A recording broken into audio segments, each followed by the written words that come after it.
Hey, what's going on, everybody? Jordan Taylor here from STARTA.ca, where we focus on empowering young business-minded entrepreneurs how to build or grow their online brand or business using mostly online tools.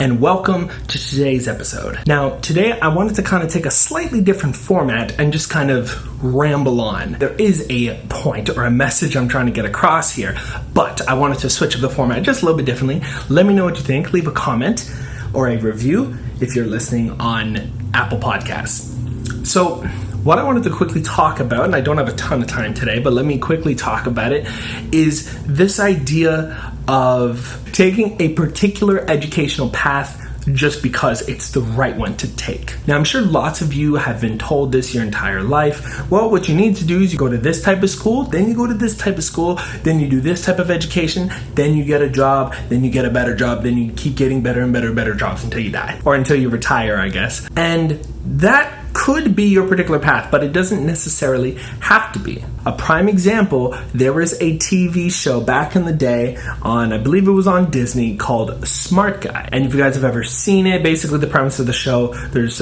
two brothers in the house. One is 10 years old, the other is 16, but they are both in the same grade in high school. Yes, there's a 10-year-old in grade 10 in high school. And there's two episodes I want to call out that really kind of make a point, albeit well-intentioned, doesn't sit the greatest with me. In one episode, the younger brother, TJ, gets a job at a software company where he's presumably making good money, doing work that he likes and is fulfilled by. Now, because this is a software development company and this takes place in the 90s, one could assume that they're making some pretty decent money because this is before software was any and everywhere. So presumably he would have been making killer money at this job, being a vice president of research and development, which is mind-boggling. His dad ends up pulling him out of the job because it won't allow him to just be a kid. Now, I do get the intent there of kids should be able to be kids and shouldn't be overworked from such a young age.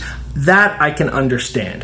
However, they bring up this point again later on in the show, not that same episode, but later on in the run of the show, and it kind of is trying to drive the same kind of underlying point. So later on in the show, I'm not sure if it's in the first or second season off the top of my head, but there's another episode where the father, Floyd, he ends up having his son Marcus, the 16-year-old, go to work for his roofing company. Now, originally when he starts working there, he notices that it's extremely difficult to work there. He's always sore from doing all of the physical labor of being a roofer and all of that.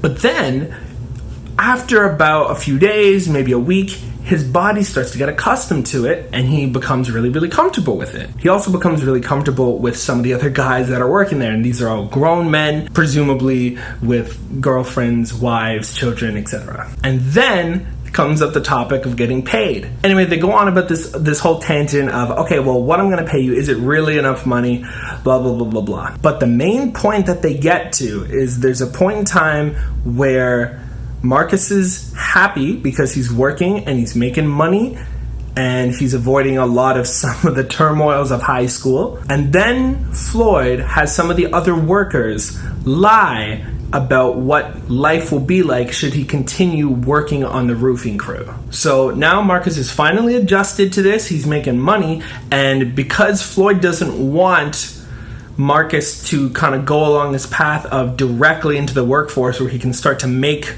and hopefully save money, he has the other crew members lie to Marcus to show how bad it really is. And the reason why this is a little problematic, in my opinion, is because these guys are painting an inaccurate portrait of what life is like. Later at the end of the episode, the guy, after they reveal that, he was lying to Marcus about how bad it is, the guy indicates, oh yeah, me and my wife were going to take the boat down to my place in Bermuda. Floyd then makes a joke, damn, how much am I paying you? But here's the thing. So now they've made it seem like they don't make a ton of money, they don't have a social life, when that is obviously not the case, and they're living pretty comfortably, borderline affluently. So long story short, Marcus had the opportunity to go along this path of making good money, having a decent life for himself, while avoiding some of the turmoils of high school. And the adults, basically, they go on to lie to him, saying this isn't how it's going to be, you better go back to high school. And because it seems like it's really bad, he ends up going back to high school. And it brings up this theme again of,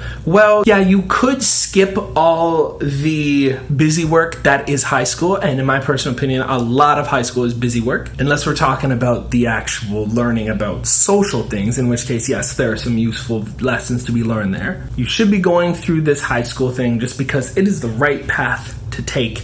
It's not actually about getting to the end goal. If you can expedite the process, then no, you shouldn't do that because that's not the right way to do it. And it just feels like yet another instance of people having this preconceived idea of what a life path should look like rather than trying to make the most direct line possible. Because as we all know, the shortest distance between 2 points is a straight line. And if Marcus had the opportunity to go from A to B in a straight line where he gets to skip high school, they don't want him to do that. They want him to, okay, well, you're going to go to high school, then maybe college, and then you're going to do this for a couple years, and then you get back to the making money. I think there's something to kind of take away from this here, in that I don't know if it's Disney in particular, or if it's just kind of the mob mentality of our society tells us that, well, there's a particular path you're supposed to go along, and if you don't follow that, then oh no, big problems. That's what I took away from it, and people will try to actually block you from expediting your success. But that's what I kind of took away from it. Let me know what you think. Leave a comment down below, or send me a comment or DM on Instagram at STARTA Canada, or you can send me an email at jordan@starta.ca. Let me know what you think. Do you think that this is a way for society to keep kind of reminding us, oh, well, you're supposed to do things this way, not the easy way. Work hard, not smart.